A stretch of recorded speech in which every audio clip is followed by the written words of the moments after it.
Hello everyone, and welcome to this Civic Literacy Exam Study session. Today we're going to take a deep, steady walk through the major topics you need to understand for the exam.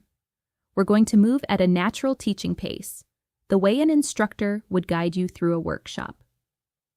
Nothing rushed, nothing skipped, just clear explanations that help you truly understand the material.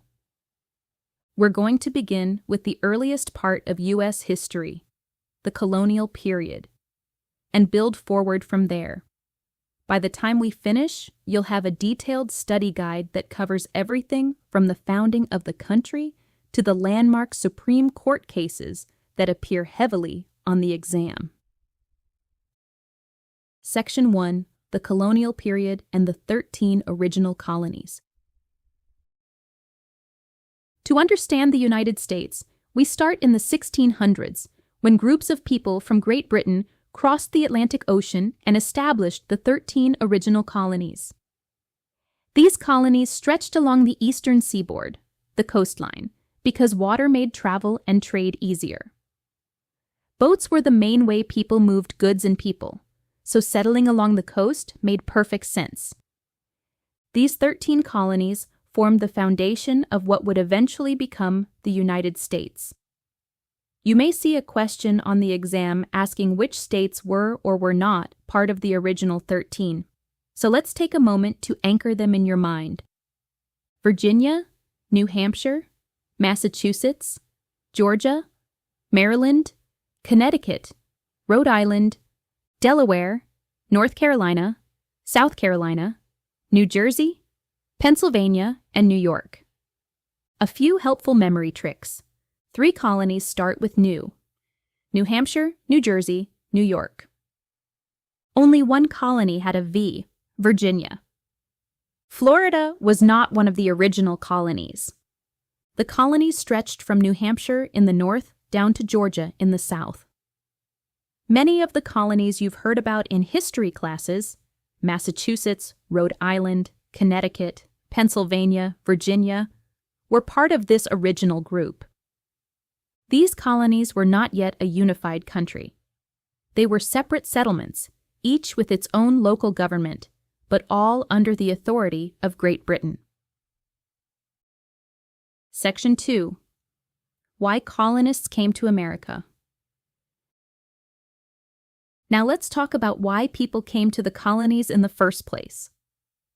This is a common exam question, and it's important to distinguish these reasons from the reasons the colonists later declared independence. Colonists came to America for 3 main reasons. 1. Religious freedom.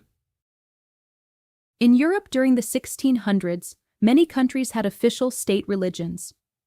If you lived in those countries, you were expected to follow that religion. People who wanted religious freedom saw the New World as a place where they could practice their beliefs without interference. 2. Escape from persecution. Some colonists were fleeing political or social persecution. They wanted a fresh start in a place where they could live without fear of punishment for their beliefs or backgrounds. 3. Economic opportunity. Many colonists came simply because they believed they could build a better life economically. Land, resources, and new opportunities were major attractions. These reasons, religious freedom, escape from persecution, and economic opportunity, explain why people came to America. But they are not the reasons the colonists later declared independence. That's a separate set of motivations. Section 3. Why colonists declared independence. After about 100 years of British rule, colonists became increasingly frustrated with how they were being treated. Their main complaints included: 1. Taxation without representation. The colonists were being taxed by the British government, but they had no representatives in Parliament. They had no voice in the decisions being made about their lives. This led to protests like the Boston Tea Party and the famous phrase, "no taxation without representation."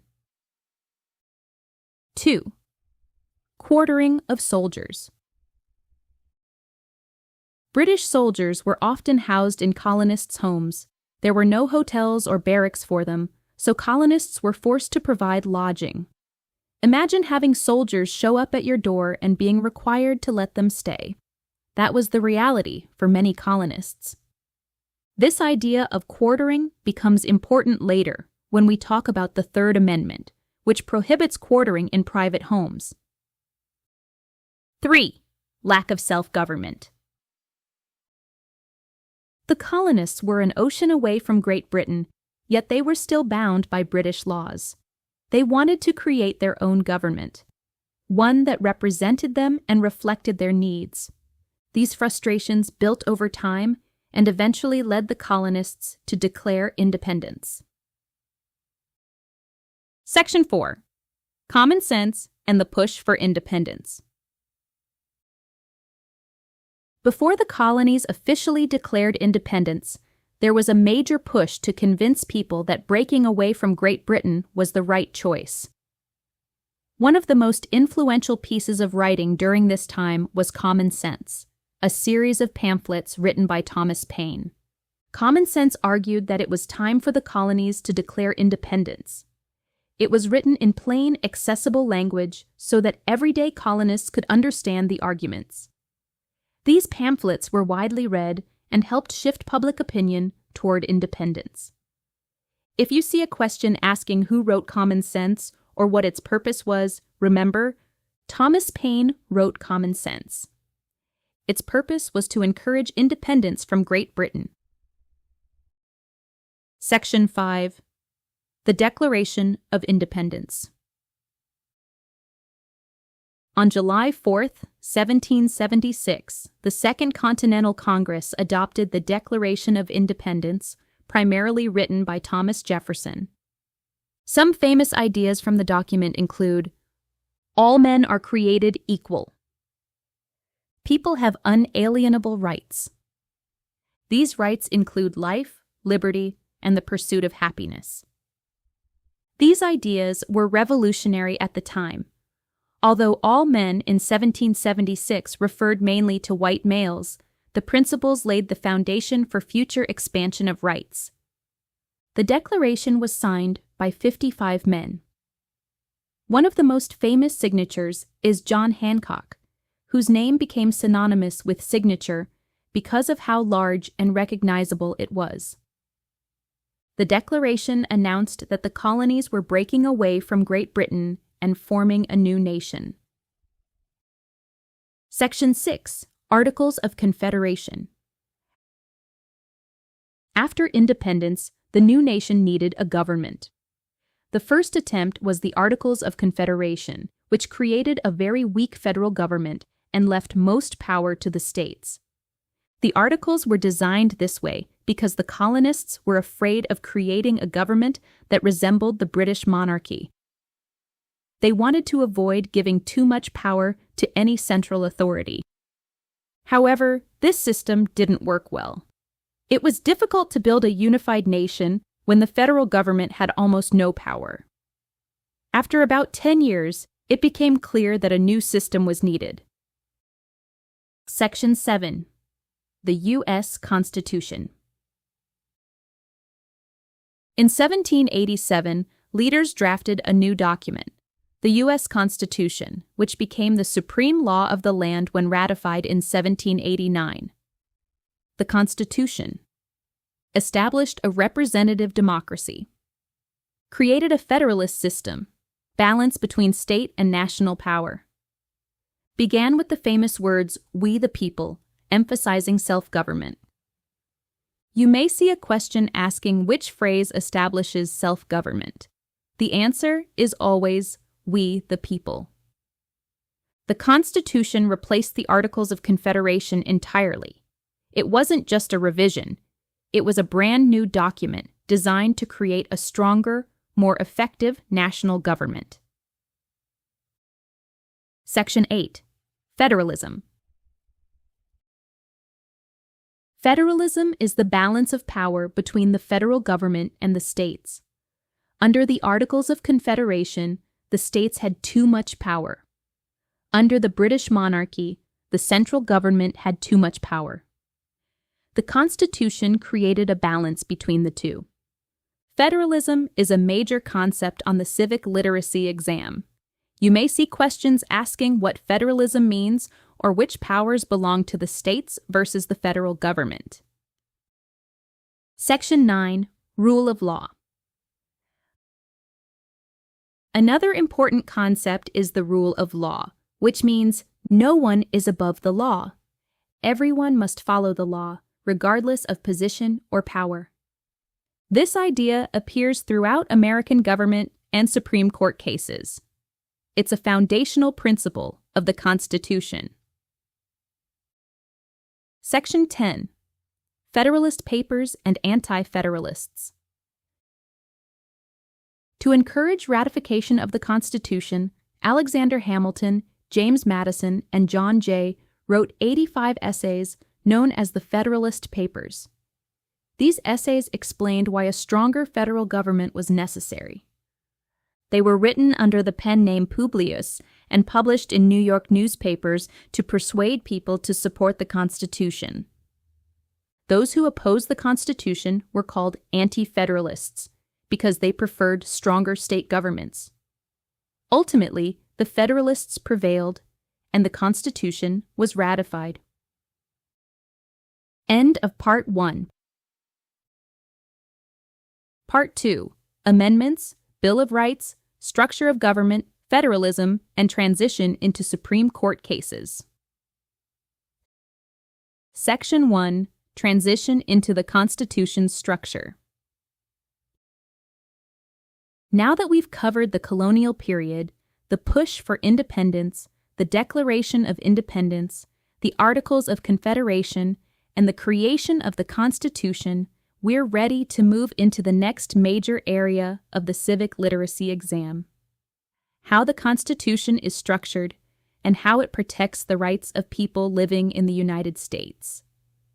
This is one of the most heavily tested sections of the exam. A large portion of the questions you'll see relate directly to the Constitution, the amendments, and the structure of government. So in this part of the script, we're going to slow down and walk through these ideas carefully. Section 2. The structure of the Constitution. The Constitution is organized into 3 main parts: the preamble, the articles, the amendments. Let's break each of these down. The preamble. The preamble is the opening statement of the Constitution. It begins with the famous phrase, "We the people." This phrase is extremely important. It establishes the idea of self-government, that the authority of the government comes from the people themselves.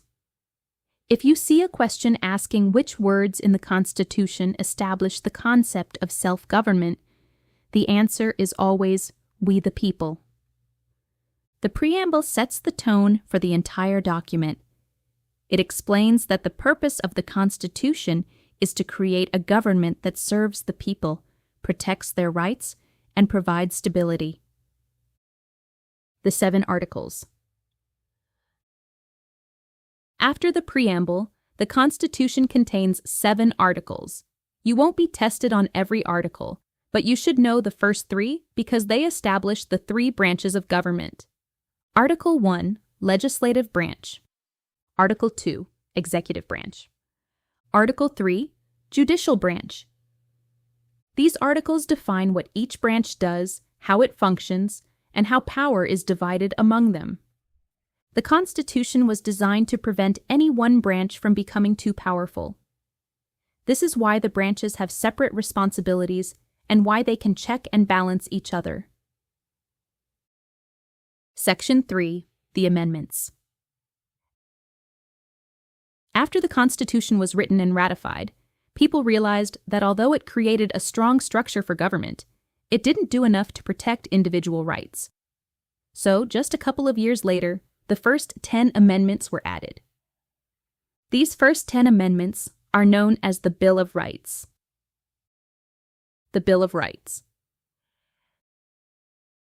The Bill of Rights was ratified in 1791, just 2 years after the Constitution itself was ratified. These amendments were added to protect the rights of individuals and to limit the power of the federal government. There are 10 amendments in the Bill of Rights, and they cover a wide range of protections: freedom of speech, freedom of religion, the right to bear arms, protection from unreasonable searches, the right to a fair trial, and more. You don't need to memorize every amendment number for the exam, but you should understand the general purpose of the Bill of Rights: to protect the rights of people living in the United States. And that includes citizens, permanent residents, and undocumented individuals. If you live in the United States, the Constitution protects you.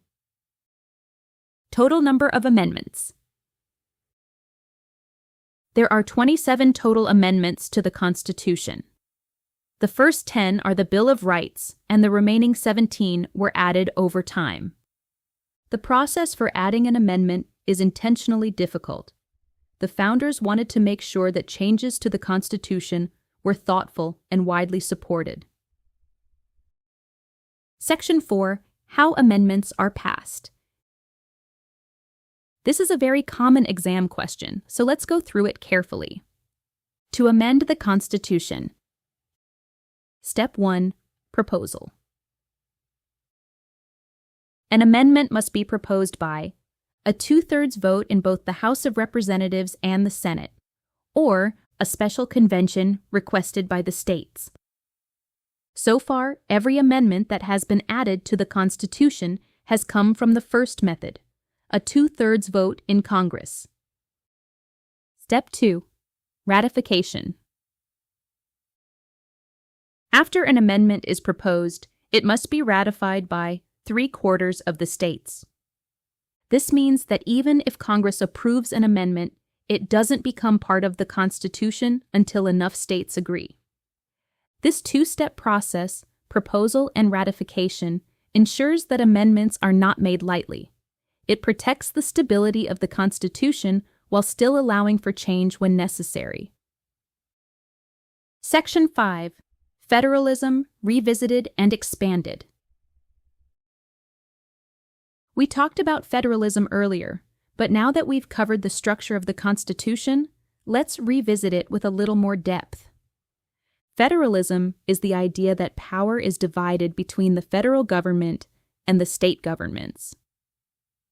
Under the Articles of Confederation, the states had too much power. Under the British monarchy, the central government had too much power. The Constitution created a balance between the two. Federalism is a major concept on the civic literacy exam. You may see questions asking, what is federalism? Which powers belong to the states? Which powers belong to the federal government? The key idea is balance. Neither level of government is supposed to overpower the other. Section 6. Rule of Law. Another foundational concept is the rule of law. Rule of law means no one is above the law. Everyone must follow the law regardless of position or power. This includes government officials, elected leaders, and everyday citizens. Rule of law is a cornerstone of the American system. It ensures fairness and prevents abuses of power. You may see a question asking what the rule of law means. The simplest answer is, everyone must follow the law. Section 7. Representative Democracy. The Constitution establishes the United States as a representative democracy. This means that instead of voting on every issue directly, people elect representatives who make decisions on their behalf. A common exam question asks which part of the government is the most direct example of representative democracy. The answer is the House of Representatives. Why? Because members of the House represent smaller districts and are elected more frequently, making them the closest to the people. Section 8. Federalist Papers and Anti-Federalists. Expanded. We touched on this earlier, but let's expand it here. When the Constitution was written, not everyone agreed with it. Some people, the Federalists, supported the new Constitution and wanted a stronger national government. Others, the Anti-Federalists, opposed it because they feared it gave too much power to the federal government. To persuade people to support the Constitution, Alexander Hamilton, James Madison, and John Jay wrote a series of 85 essays called the Federalist Papers. These essays explained why the Constitution was necessary and how it would create a balanced, effective government. They were written under the pen name Publius and published in New York newspapers. Ultimately, the Federalists won the debate, and the Constitution was ratified. Section 9. Transition into Supreme Court cases. Now that we've covered the Constitution, the amendments, federalism, and the structure of government, we're ready to move into the final major section of the civic literacy exam, landmark Supreme Court cases. These cases make up a large portion of the exam. They illustrate how the Constitution is interpreted and applied in real situations. In Part 3, we will go through all of the major cases, including Dred Scott, Plessy, Brown, Baca, Bush v. Gore, Citizens United, Engel v. Vitale, West Virginia v. Barnett, Texas v. Johnson, Tinker v. Des Moines, Hazelwood v. Kuhlmeier. We will explain each case in more detail. End of Part 2. Part 3. Landmark Supreme Court Cases. Introduction to the Supreme Court cases.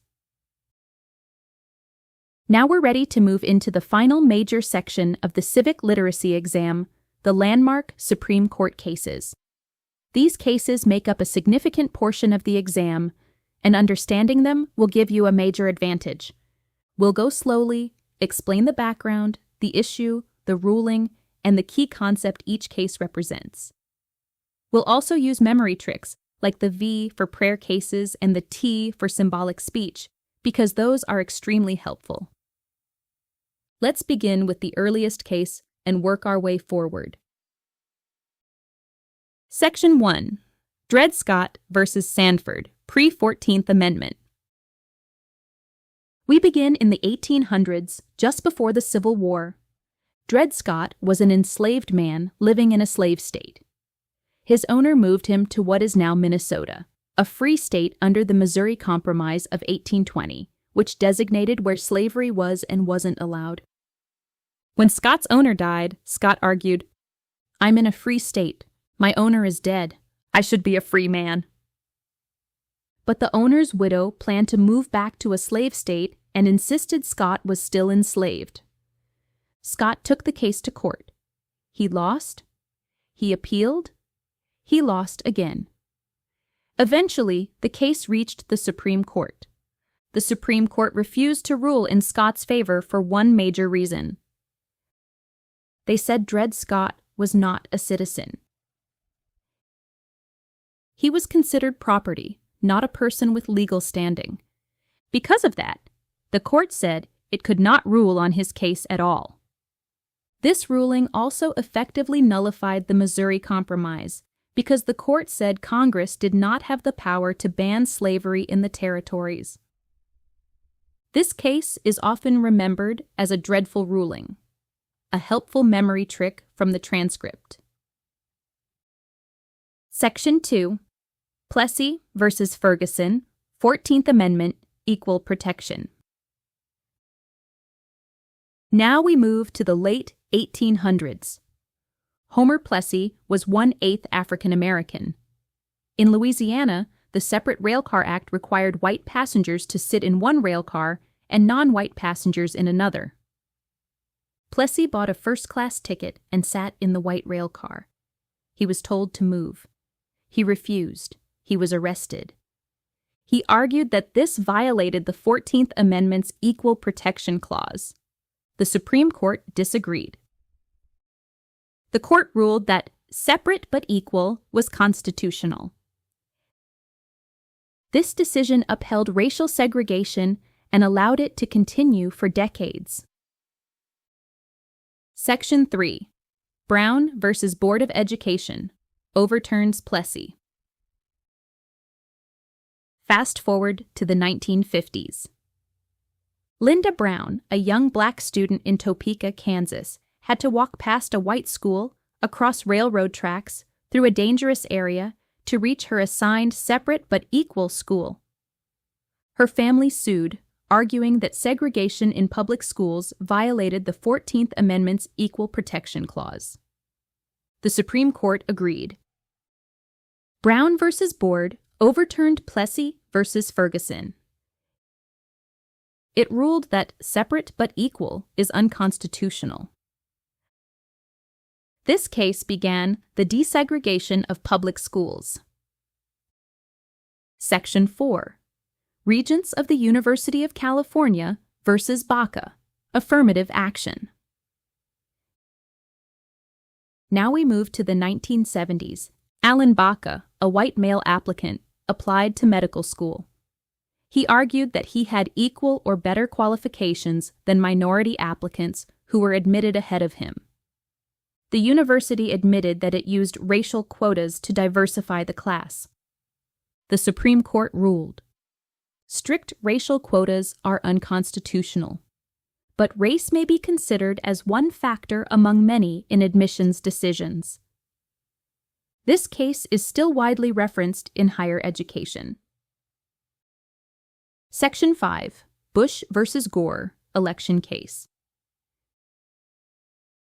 This case comes from the 2000 presidential election. The election came down to Florida. The difference in votes was fewer than 2,000, out of millions cast. Florida law required a recount because the margin was less than 0.5%. The problem? Different counties used different standards for recounting votes.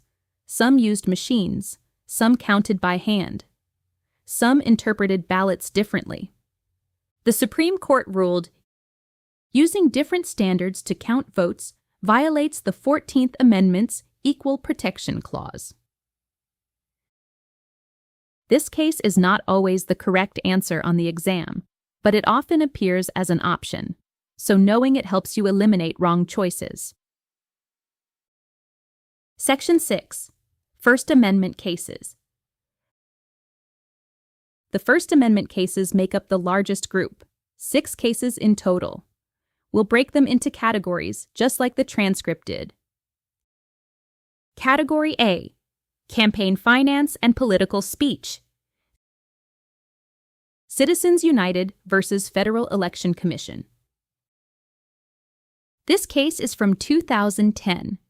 An organization called Citizens United wanted to air and advertise a film that was critical of Hillary Clinton right before a primary election. Opponents argued, the film was too close to the election. The funding behind it, from unions and wealthy donors, violated campaign finance laws. The Supreme Court ruled, 1. Political spending is protected speech under the First Amendment. 2. Corporations and unions may spend money on political communication. 3. The government cannot block political broadcasts based on timing. This case dramatically expanded the definition of political speech. Category B. Prayer and religion in schools, v. Cases. The transcript gives a great memory trick. Make your hands into an upside-down V, like prayer hands. Both cases with a V in the name deal with religion or prayer. Engel versus Vitale. In the 1960s, public schools in New York began each day with a non-denominational prayer that referenced God. A student named Engel objected, arguing that this violated the First Amendment. The Supreme Court agreed. School-initiated prayer in public schools is unconstitutional. This is one of the most frequently appearing cases on the civic literacy exam. West Virginia State Board of Education versus Barnett. This case involves Jehovah's Witness students in the 1940s. They refused to salute the flag, say the Pledge of Allegiance. Their religious beliefs prohibited them from participating in patriotic rituals. The school said, "Say the pledge or be expelled." The Supreme Court ruled, students cannot be forced to salute the flag or say the pledge. The First Amendment protects them from compelled speech. This case is about both religion and free speech. Category C. Symbolic speech, T cases. Another memory trick from the transcript. Make a T with your hands. Both cases with a T involve symbolic speech, expressing ideas through actions rather than words. Texas versus Johnson. During the 1980s, at the Republican National Convention, Gregory Lee Johnson burned an American flag as a political protest. Texas had a law against flag desecration.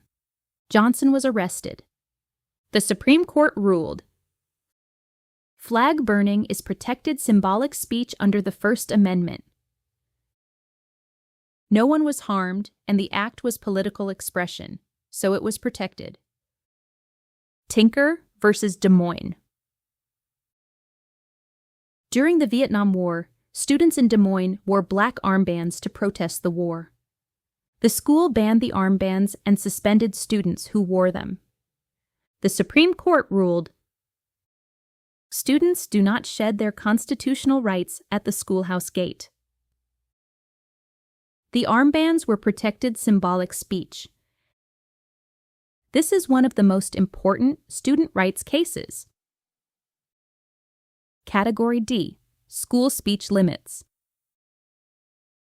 Hazelwood School District versus Kuhlmeyer. This case involves a student-run newspaper at a high school. Before publication, the principal reviewed the content and removed certain articles he felt were inappropriate. Students argued, this violates our First Amendment freedom of the press. The Supreme Court ruled, schools may limit student speech in school-sponsored activities when there are legitimate educational concerns. In other words, protecting minors, maintaining school standards, ensuring appropriate content can outweigh student press rights in a school setting. This case contrasts with Tinker. Note the distinction. Section 7. Final review of all cases. Let's quickly summarize the categories, just like the workshop did. 14th Amendment Equal Protection cases. Dred Scott, Plessy, Brown, Baca, Bush versus Gore. These are 14th Amendment Equal Protection cases. Now let's review the First Amendment Speech and Expression cases. First Amendment Speech, Religion, Expression cases. Citizens United, Engel versus Vitale. West Virginia versus Barnett. Texas versus Johnson. Tinker versus Des Moines. Hazelwood versus Kuhlmeyer. Those are First Amendment speech and expression cases. These cases appear frequently on the exam, and understanding the core ruling of each one will help you eliminate wrong answers and choose the correct one with confidence. Final advice. You don't need perfection, just a solid grasp of the big ideas.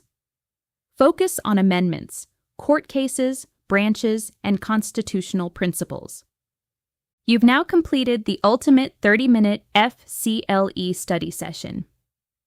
Repeat this recording as many times as you wish to help you absorb the information.